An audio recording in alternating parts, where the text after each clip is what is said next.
necessarily reflect the views and opinions of FRC Media, Bristol Community College, or the City of Fall River.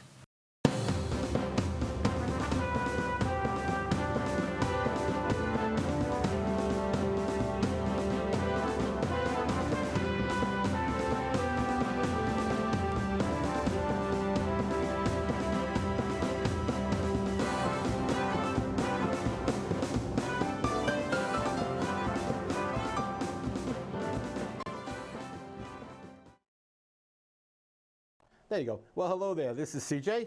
Oh, and I think my co-host finally made it in. Well, welcome to Spindle City Straight Talk. I'm Chip, and it's Monday. And he's CJ. He already introduced I already introduced myself. So I got to say something right off the bat before we get in too far.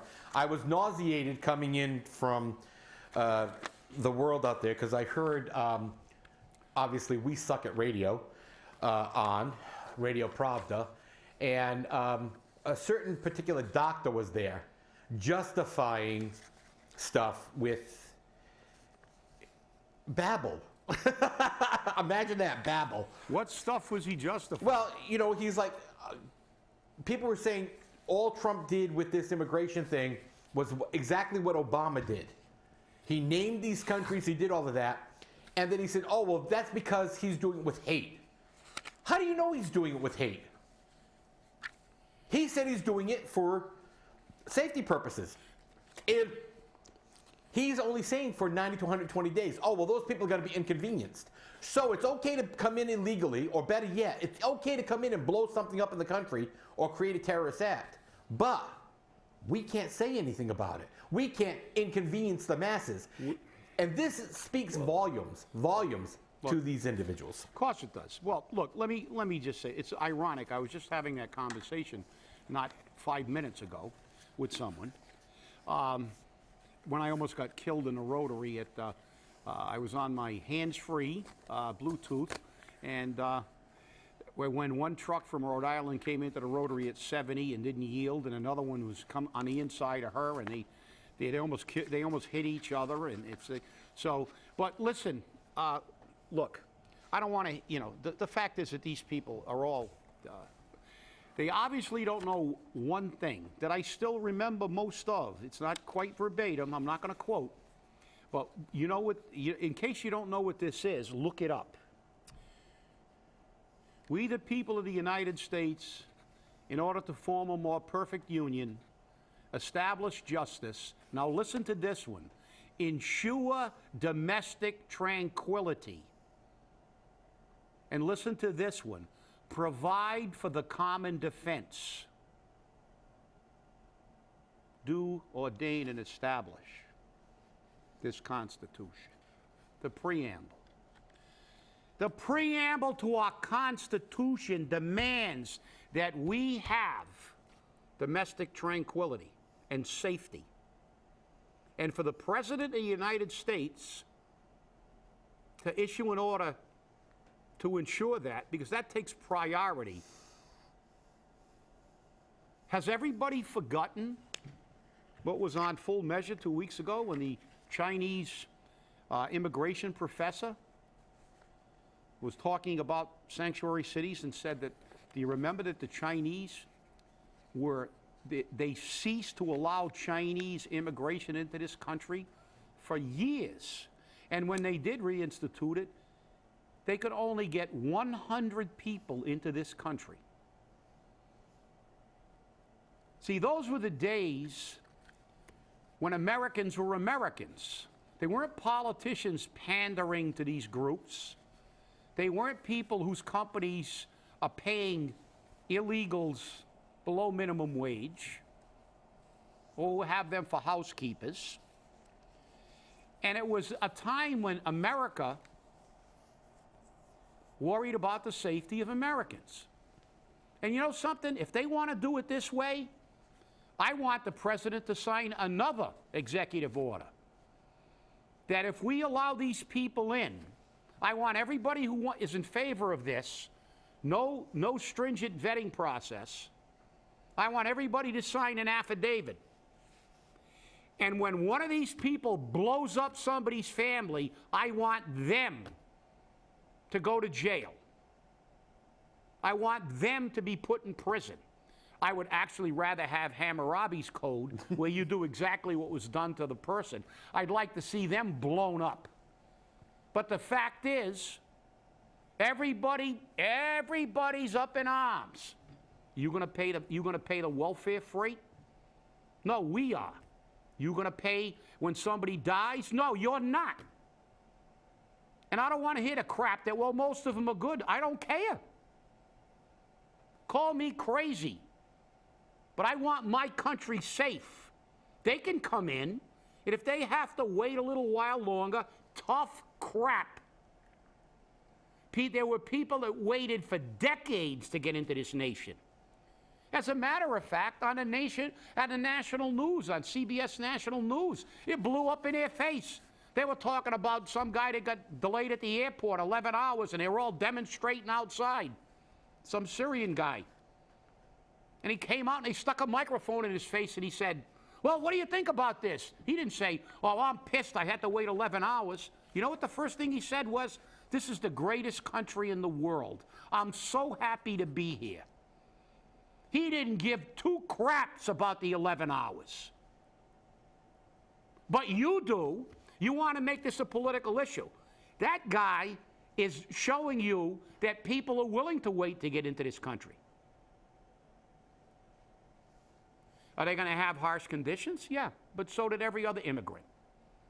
People that came over in this country at the turn of the century, the last century, came in on ships that were a half a step above a slave ship. Didn't have a lot of food, didn't have a lot of money. How many stories you've heard about immigrants that came to this country with $1.50 in their pocket? Were they exploited? Absolutely. Watch Gangs of New York someday. Look at history about signs in bar rooms. No dogs or Irishmen. Go on the West Coast. No Chinamen. Every new ethnic group had to work for low wages. Every ethnic group had to work their way up. So now all of a sudden, we have to jeopardize the safety of those people who came to this nation and built it because you want to be the welfare for the world. Well, I'm sorry. What he did was right. He's not saying he's going to stop immigration. You know, this is the same country that threw every Japanese American in an internment camp, in a prison for the Second World War because they were not white. They didn't throw the Germans in those camps. And as I said before, yet those same Japanese men volunteered to go to the European theater of operation and fought in an all-Japanese unit that was the most decorated unit in World War II. So I don't want to hear you whining, because that's what you are, little whinies. I'll bet you every one of you people played non-result oriented sports, okay? And I know it. So you know something? Suck it up. You win some, you lose some. And our Constitution, go back, you don't even have to read the damn Constitution. Read the preamble. Ensure domestic tranquility and provide for the common defense. This is the common defense of our nation. And if you don't like it, tough. Hey, you know, I said in the Weekend Flush that, you know, all those letters after the names that you get from school, they have a meaning to me. Yeah. And it's and I have those letters too, but I don't use them. And I think that got a big laugh because, like I said, there's so many letters people put after their names because as you get higher education, I don't know what it is, but it seems to me that the common sense, the intelligence is there, but the common sense kind of like escapes. I must have, by leaving the area at some point, by leaving the city that shall not be named, I probably, you know, became very dumb-proof. Well, please share with us what those really stand for. Oh, yeah, well, you know, people get associate's degree here at BCC, and I've always said this, and I've said it for years, that the AD, AS, and AA always dumped on. Always, I got to use excrement. I can't use the excrementer. And then, of course, we have the always an asinine. So. And a PhD is what? Hold on, let me get. Okay. We got to get up. We're going to go up the ladder. We're going to go up the ladder. Then you got the BA and the BS. Okay. That's right. Okay. Well, we know what the BS stands for. That's right. So we're already there. And then, of course, you've got, you know, the bully asinine. Then you got the MS and the MA. All right. There you go again. More asinine. And, of course, more. Then you get up to PhD. And what does PhD stand for? That's the big one. That's the big one. Piled high and deep. That's right. And it just gets that way. It's more and more crap on top of more crap. And I'm not saying this to diminish the value of education. I'm saying it because it seems to be a common occurrence that the higher your education level, you become obtuse. You become less intense on common sense. Well, you fail to use it or you've lost it. Well, I don't know if it's Jefferson or Franklin, but somebody said the least common of senses is common sense. But I think we got to go over to the Far East for the best description of this. Lao Tzu, in the Tao Te Ching, said, "Knowledge is merely the gateway to the house of wisdom," which means that knowledge in and of itself is totally useless unless you know how to apply that knowledge.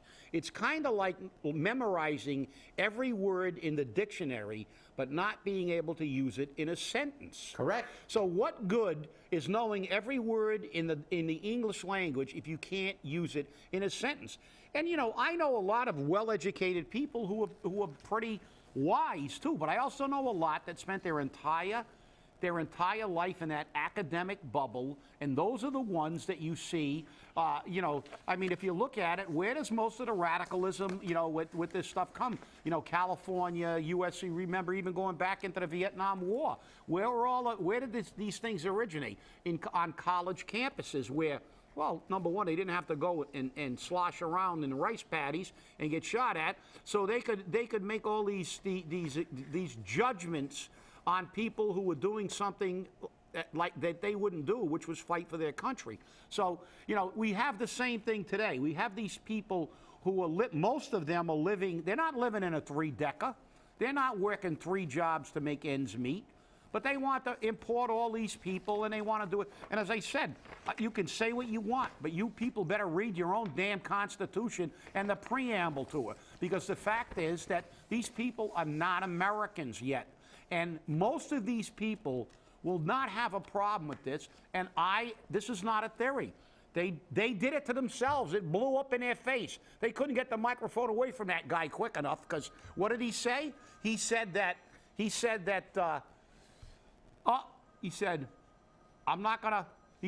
I'm so happy, this is the greatest country in the world, I'm so happy to be here. He didn't sit there like they didn't whine. I got withheld for 11 hours. I was there. No, he was going to get ready. He was ready to kiss the ground in the airport. But here's the big problem with this. You think these people would really have a problem with waiting if they were going to... Here's the big problem with this. Shit. I know, here's the big problem with this, though. The countries that they came from should have never allowed them to board the plane.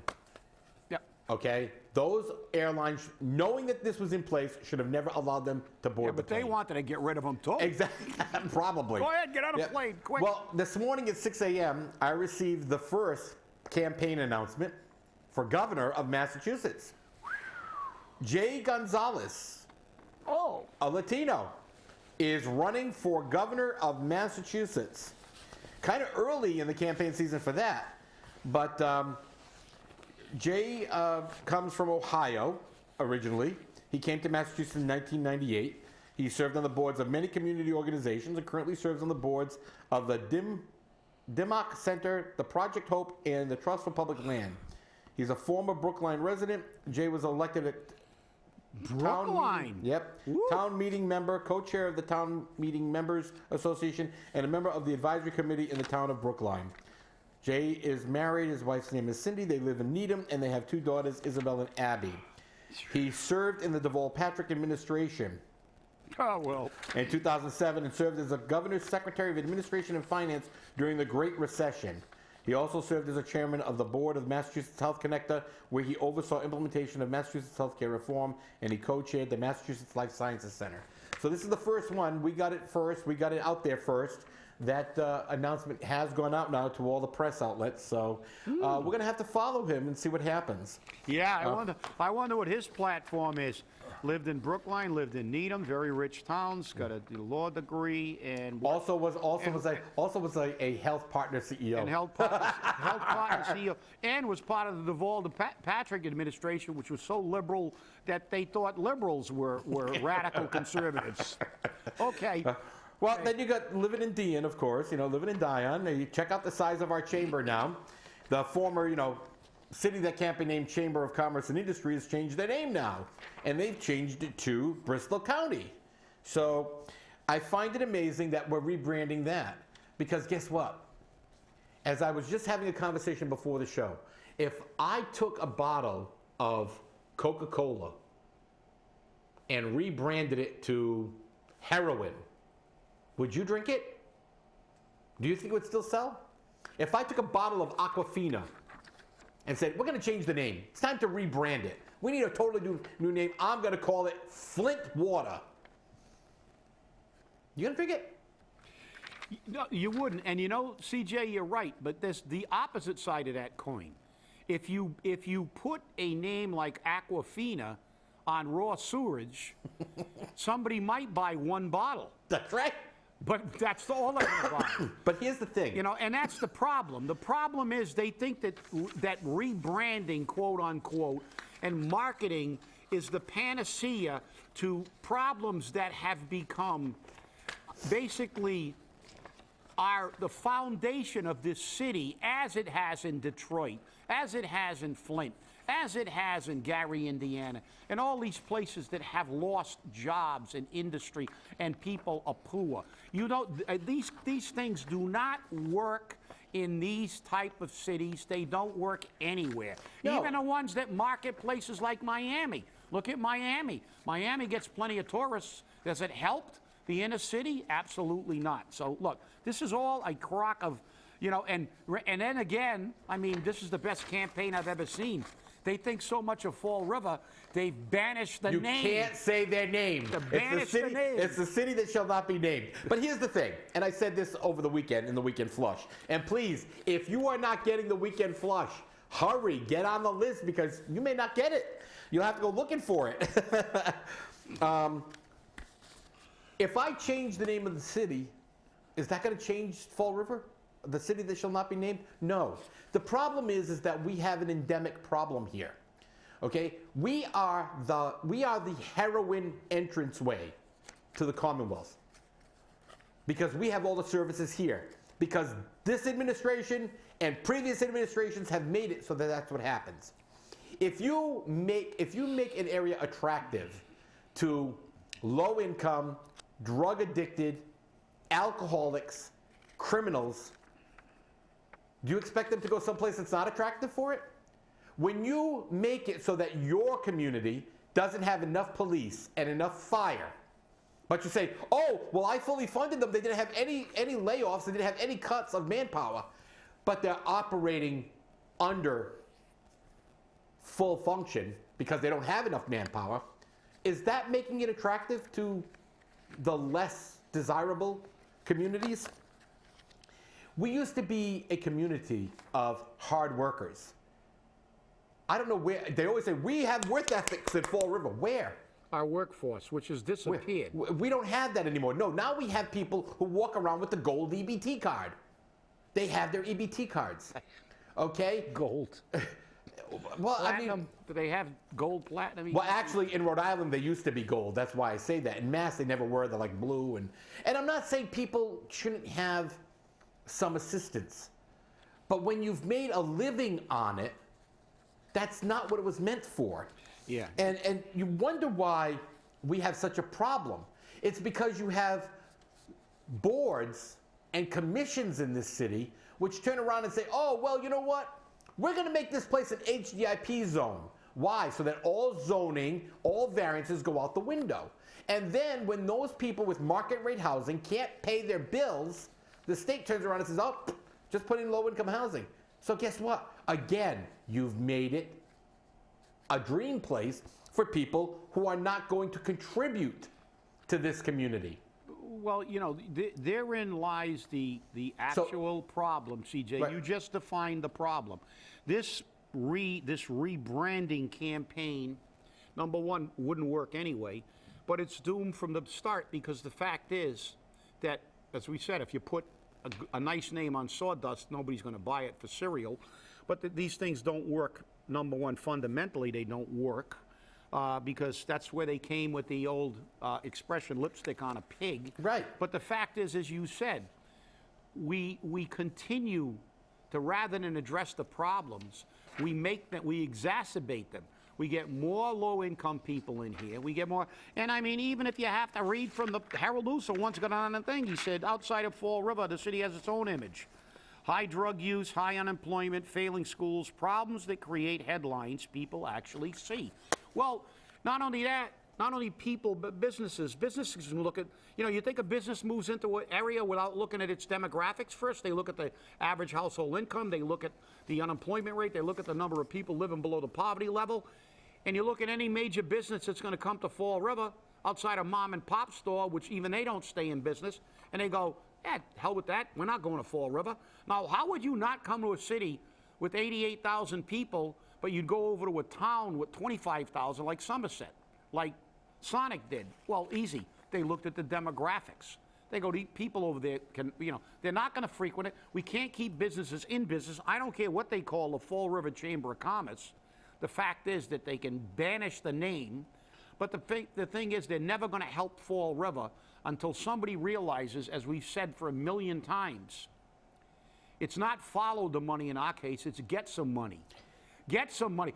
You're not going to bring working people in here to buy houses when the city is full of unemployed, high crime, and the things that were cited in the Herald News. I mean, the fact is you've got to fix the city, and changing the name doesn't fix it.